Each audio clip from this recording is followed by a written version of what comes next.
Monsieur Damoué, qui est là? Madame Yasmine, vous êtes là?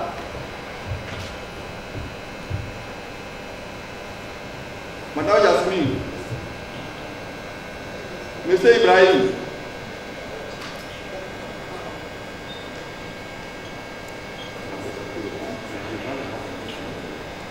Bon. Ah, ok, super. Donc on peut commencer.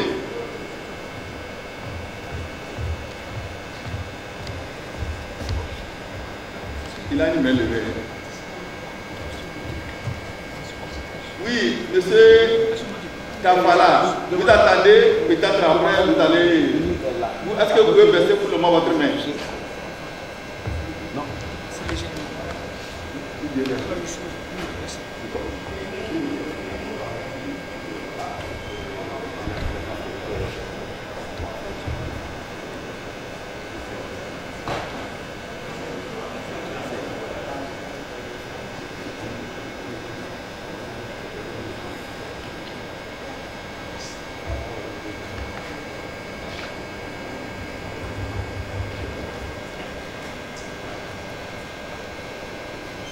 Oui, bonjour à tous.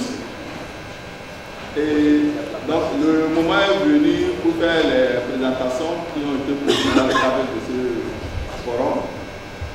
Et je fais partie des premiers qui doivent passer. Donc le thème sur lequel moi je dois faire ma petite présentation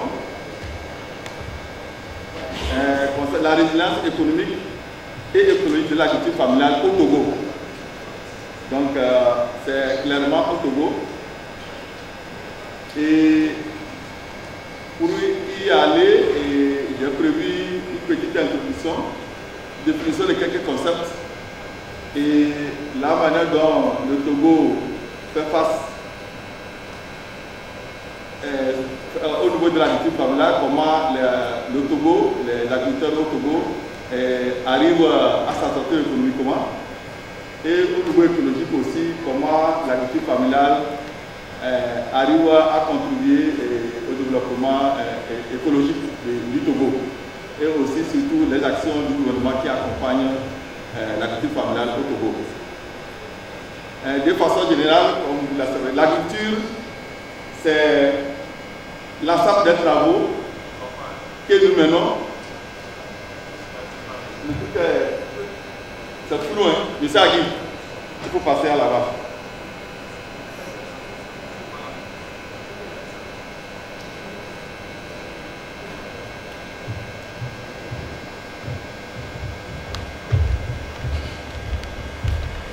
C'est comme ça, flou là-bas.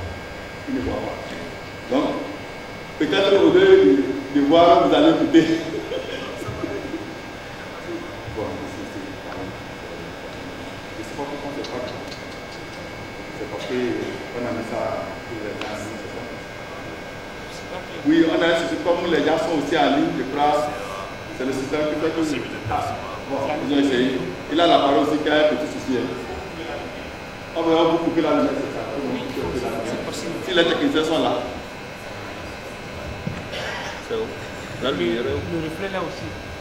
Donc, et pour recommencer, je disais de façon générale l'agriculture. Simplement, comme nous le définissons, c'est l'ensemble des travaux qui permettent de transformer le milieu naturel pour la production des végétaux et des animaux qui sont utiles à l'humain de façon générale. Et au Togo, bon, dans le monde, nous avons plusieurs types d'agriculture que les gens appellent agriculture conventionnelle, agriculture écologique, silicoculture, permaculture et agriculture familiale. Et c'est là, aujourd'hui, c'est à ce niveau-là que ma présentation se consacre sur l'agriculture familiale, que généralement les gens définissent comme une agriculture dans laquelle, en grande partie, c'est la famille qui est la main d'œuvre. Et la production est utilisée en grande partie pour la nourriture de la famille et le reste est vendu. Mais ce qui caractérise l'agriculture familiale de façon générale, je crois, bon, les gens pensent que, les gens disent que c'est la main-d'œuvre qui est essentiellement utilisée. Ils sont pas de leur famille et donc ils utilisent moins les manœuvres pour contribuer à la production agricole ou bien animale que les gens produisent. Mais ça n'a rien, c'est une agriculture qui est très rentable. Ça dépend de combien de personnes vous avez pour le faire. Mais il faut reconnaître qu'aujourd'hui ça devient un peu difficile parce que c'est nos vieux parents qui sont seuls au village actuellement. Tout le monde est en ligne, soit pour les études ou bien soit pour chercher du travail. Et c'est le papa ou le grand-papa qui est seul au village et qui fait l'agriculture familiale. Donc ce qui rend un peu la situation un peu complexe. Donc, bon, selon c'est le mode de production qui fournit des aliments en quantité, mais aussi en qualité pour nourrir la planète. Et aujourd'hui, on a estimé que l'agriculture familiale emploie plus de 30% de la population et produit plus de 80% des denrées alimentaires. Donc peut-être dans nos pays, hein, parce que quand tu vas dans les pays occidentaux, c'est l'agriculture conventionnelle et il n'y a rien de familial là-bas encore.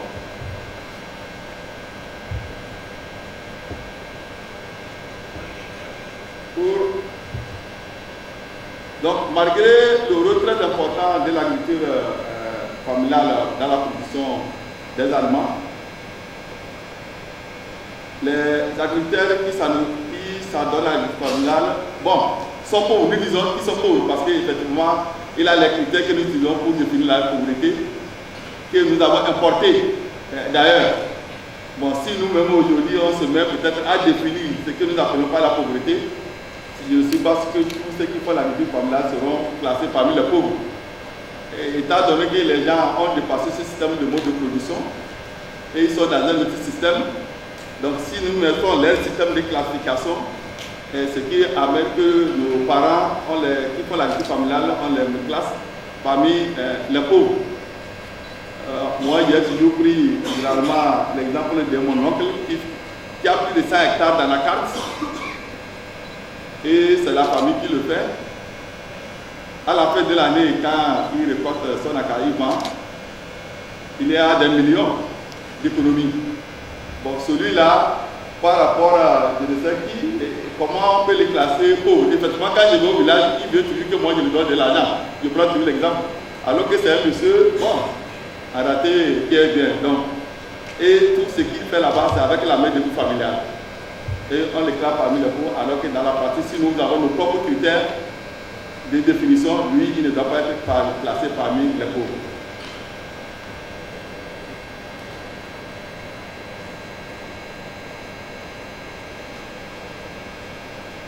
Donc, nous avons quelques concepts que nous avons définis ici. L'agriculture familiale, on l'a déjà commenté. Maintenant, les points sur lesquels je dois parler, j'aimerais donner quelques définitions de ça.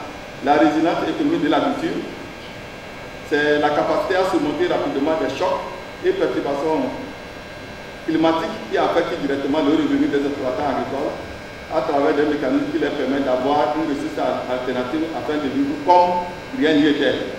Donc c'est une manière de s'adapter à tout ce qui arrive contre l'agriculture de la famille au niveau économique.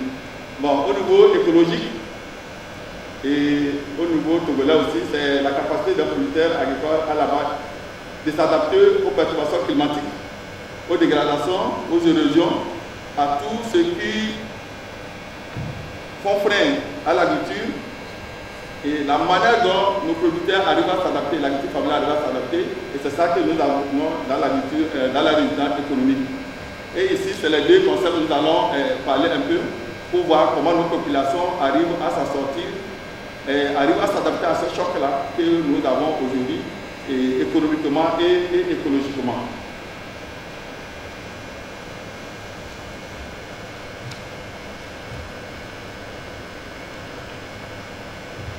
De façon générale, nous constatons que la résilience économique est beaucoup plus visible parce que c'est ce que nous voyons. Et donc, parce qu'il y a beaucoup des appuis, des partenaires au niveau de l'agriculture familiale. Bon, bien sûr, même les projets comme Agrocop et ce consort, bon, je crois qu'ils se sont basés aussi sur l'agriculture familiale pour développer leur système. Et il y a beaucoup de projets que le ministère de l'Agriculture met en place pour appuyer notre agriculture, qui est principalement l'agriculture familiale. Il y a le projet PASA, PENASA, tout ça. Et ça cible toujours les petits producteurs, c'est comme ça nous les appelons, et pour les amener à être grands producteurs. Mais malheureusement, bon, il y a certains qui s'en sortent, mais beaucoup sont encore dans ce système de petits producteurs et que nous qualifions agriculture familiale et que nous les classons aussi parmi les pauvres. Mais sinon, de façon normale, avec ce projet, si on arrivait à avoir nos propres critères de définition de ce qui c'est que la pauvreté, aujourd'hui nous allons constater qu'il y a certains producteurs quand même, grâce à ces différents projets que le ministère de l'Agriculture met en place, qui se sont arrivés à s'en sortir de façon écologique, économique plutôt. Il y a des projets aussi du ministère, je crois, de l'environnement sur, non, c'est toujours l'agriculture, la transformation des produits agricoles, carité, ces consorts, qui utilisent, qui font pour faire bénéficier à nos mamans et à nos parents et qui sont dans les villages et qui utilisent la main-d'œuvre familiale pour produire ces différents denrées.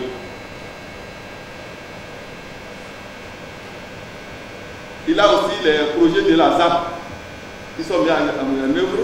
C'est principalement, ça cible les petits producteurs. Et que nous espérons que les résultats à la longue vont nous permettre de les faire sortir de la pauvreté. Et ces différents projets sont visibles aujourd'hui sur le terrain pour supporter l'agriculture familiale et pour ne pas dire l'agriculture tout court.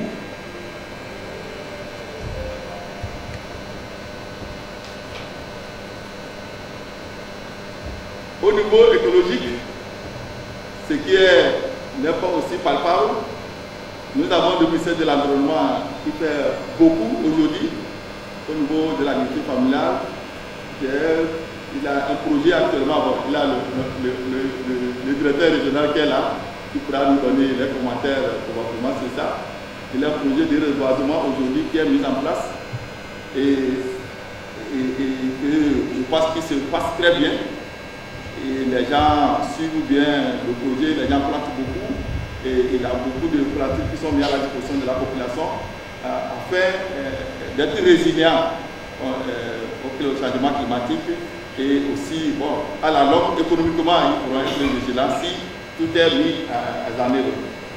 Il y a aussi le projet d'aménagement des sols, agroforesterie, les associations de culture que les gens font à travers les conseils à plus délicats. Et tout ça rentre dans la résilience écologique de l'agriculture familiale.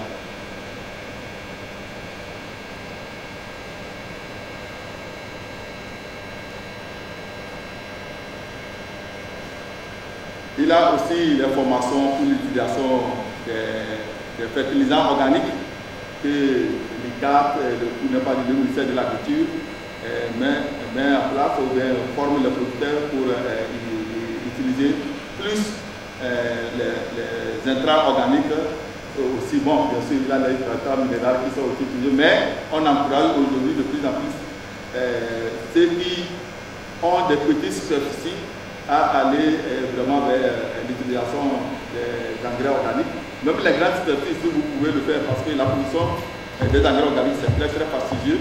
Et on encourage quand même les producteurs à aller vers là, ce qui vous permet d'améliorer votre sol et d'améliorer le rendement et d'améliorer la qualité du produit que vous avez et d'être en bonne santé. Plus vous consommez les produits de bonne qualité, plus vous êtes en bonne santé.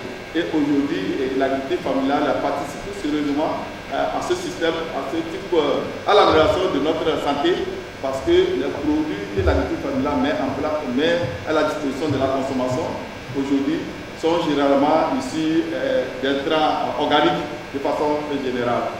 Et c'est une agriculture qu'il faut encourager d'une manière ou d'une autre. Et surtout si nous voulons aller concilier avec la sylviculture, et je crois qu'on doit partir de là pour avoir d'abord une production, une agriculture durable, et en associant la sylviculture. Et après, bon, on peut aller aussi vers l'agriculture conventionnelle avec des grandes échelles.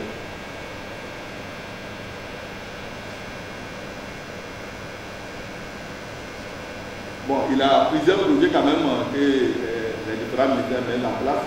Il a un ici qu'on appelle projet Éco-Village, financé par le PNUD et qui permet alors le financement technique des producteurs, des petits ruminants, et ça c'est toujours au ministère de l'Agriculture.